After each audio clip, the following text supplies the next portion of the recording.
Imagine the year 500 AD, the start of the early medieval period, a time when sanitation was far from the modern standards we know today. The world was a different place, with societies structured vastly differently from what we're accustomed to. Cities were blooming, but the concept of personal hygiene and public sanitation was still in its infancy. In these early days, people's living conditions were rather basic. Homes were simple, often just a single room, and the idea of a separate room for a toilet was unheard of. Instead, people used chamber pots, simple containers for collecting waste, which were then emptied into the streets or nearby rivers. Communal latrines were also common, particularly in monasteries and castles. These were essentially large pits dug into the ground, used by many and cleaned out infrequently, leading to a rather pungent environment. And so, the stage was set for 1,000 years of medieval sanitation, a period marked by simplicity and, unfortunately, a lack of hygiene. Fast forward to the High Middle Ages around the 11th century when things started to change, albeit slowly.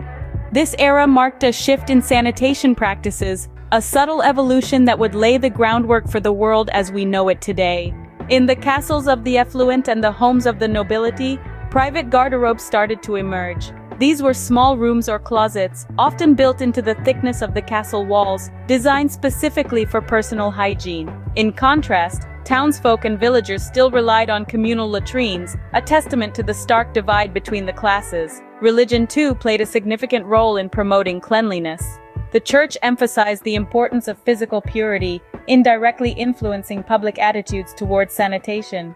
While progress was slow, the High Middle Ages brought about significant changes in sanitation, setting the stage for further advancements in the centuries to come. Enter the late medieval period, from the 14th to the 15th century, an era of innovation and change. This time marked a turning point in the history of sanitation, with advancements that would forever change the way people dealt with their waste. In the realm of the wealthy, indoor plumbing began to make an appearance. This was a game changer. The idea of having a private space within one's own home to carry out personal hygiene was a luxury that the upper classes could afford, a stark contrast to the communal latrines that were still prevalent in towns. These communal latrines or public toilets were often located near rivers or streams, so the waste could be easily carried away. But despite their convenience, they also posed a significant risk to public health due to the lack of proper sanitation practices. Enter the Black Plague, a devastating pandemic that swept across Europe in the mid-14th century. This tragic event had a profound impact on sanitation practices. As the death toll rose, people began to realize the connection between cleanliness and health. The plague acted as a catalyst, prompting an increased awareness and urgency in improving sanitation. In response, towns started to implement waste management systems. Laws were enacted requiring residents to dispose of their waste properly, and fines were imposed on those who did not comply. This demonstrated a clear shift in attitudes towards sanitation, as people began to understand its importance not just for personal comfort, but for the health of the entire community. Yet even with these advancements, sanitation during the late medieval period was still primitive by today's standards. Indoor plumbing was a luxury few could afford, and communal latrines, while improved, were still a far cry from the modern toilets we are accustomed to.